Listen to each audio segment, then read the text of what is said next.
Brought to you by NBC bearing, भारताची पहिली bearing उत्पादक। शेतकऱ्यांचं मोठ्या प्रमाणात नुकसान झालं, काय आपलं काय?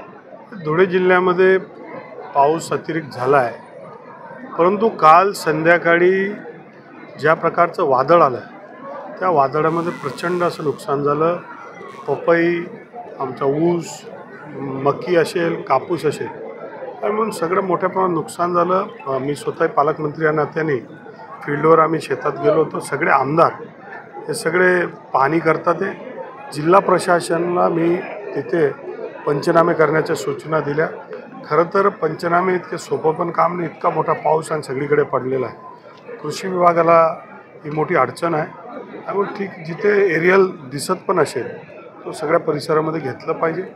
थोडंसं शेतकरी जे आहेत यांच्यामध्ये एक दुःखाचं सावट, कारण पीक तयार होतं, पीक उभं होतं, महिन्याभरात सगळे काय होणार होतं, आणि ज्यावेळेस अचानकपणे असं काय होतं तर एक धक्का लागतो। परंतु धुळे जिल्हा हा लढवय्यांचा जिल्हा आहे। परिस्थिती काही आली, आम्ही बरेच वर्ष दुष्काळाला सामोरे गेलो आहे। यावर्षी सुरुवातीला पाऊसच नव्हता, आणि अचानक अतिरिक्त पाऊस आल्यामुळे फार मोठं नुकसान झालं आहे। चिंतेचं वातावरण, परंतु देवेंद्र फडणवीस साहेब हे शेतकऱ्यांना दिलासा देण्याचा प्रयत्न करतात।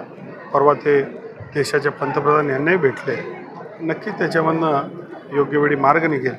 तर चिंता आहे की 3 दिवसाचं रेड अलर्ट, ऑरेंज अलर्ट दिलेलं आहे, आणि म्हणून त्या संदर्भातली चिंता आहे की तर नुकसान जे व्हायचं ते झालं आहे, जे काय थोडंफार उरलं असेल ते सुद्धा याच्यामध्ये नुकसान होईल का, अशी भीतीचं एक चिंतेचं वातावरण आहे।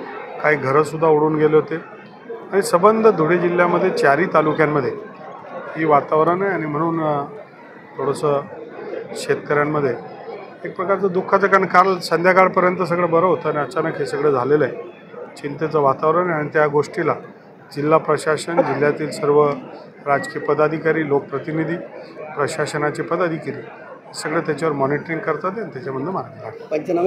Brought to you by NBC bearing, भारताची पहिली बेअरिंग उत्पादक।